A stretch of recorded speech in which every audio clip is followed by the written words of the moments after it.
The call from my sister, Kay, comes in the evening. Second call in a week.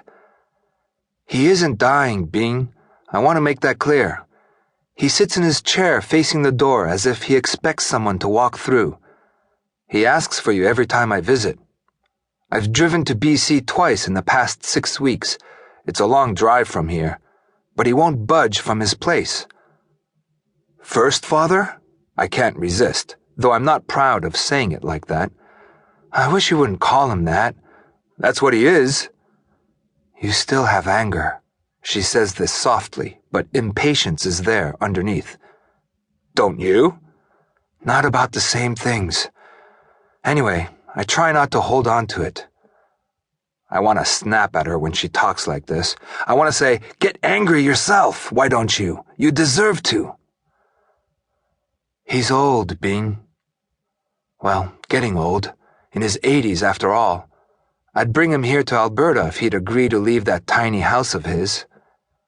But he won't, I say, and since Mother died, he insists on living alone, or so you keep telling me. You've never seen his house because you refuse to visit Kamloops. In summer, it's stifling. Take my word for it. Another month or so and it'll be scorching there. Why doesn't he go to the coast before the weather changes? He won't.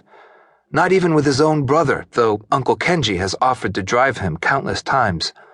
Father just sits there staring at the door or out the window at dry mountains. She pauses and adds, He needs to see you. I choose to ignore this and remain silent for a moment. He made his choices, I'm thinking, more than a half a century ago. His needs are not my concern. I feel Kay bracing herself, ready to argue or persuade. As a matter of fact, I tell her suddenly, I've decided to travel west, to British Columbia, as far as the Fraser, to the camp. Well, there is no camp, but whatever is there now. This announcement surprises me as much as it does her. There's a longer pause, and I wonder, foolishly, if she has hung up. I won't be in your part of the country for several days, of course. I'm making this up now as I speak. I'll be leaving in the morning, but I probably won't reach Edmonton for a week, more or less. I have things to do along the way. Basil has been listening and pads by in the hall, his nails clattering against hardwood. He tilts his shaggy head at an angle, enough to ensure that his expression of reproach has been noticed. Nose to floor, long ears dragging the dust, he disappears into the kitchen. I'm certain he does this, the ear-dragging part, on purpose. What things? Kay, as usual, has recovered quickly. Work things. I've never liked explaining myself, not even to my wife, Lena. I'll phone when I get close. You're driving, all this way, by yourself. I hear a long sigh and have a sudden image of Kay standing at a picture window in her Alberta home, looking out at a disk of sun hovering over a flat, golden plain.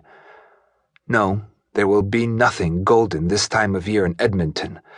Last summer, when she moved from one neighborhood to another, she wrote to say that her new house is close to the ravine and the University of Alberta, where she has worked as a counselor for many years.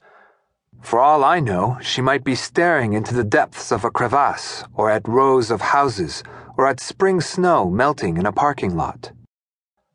After the enforced years in the camp, Kay has always hated the mountains.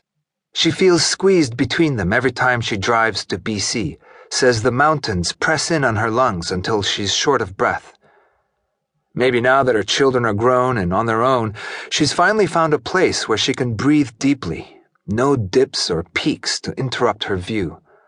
A place where she can retire in a year or two in peace. Her husband Hugh has already retired, and Kay has told me that he loves having his time to himself now.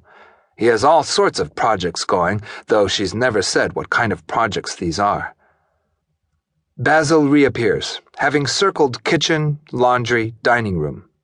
His face looks up in innocence, but something is drooping from his jaw. He drags it across the floor and, without stopping, plops it at my feet and carries on. I watch his low-slung body disappear, 60 pounds of basset griffin,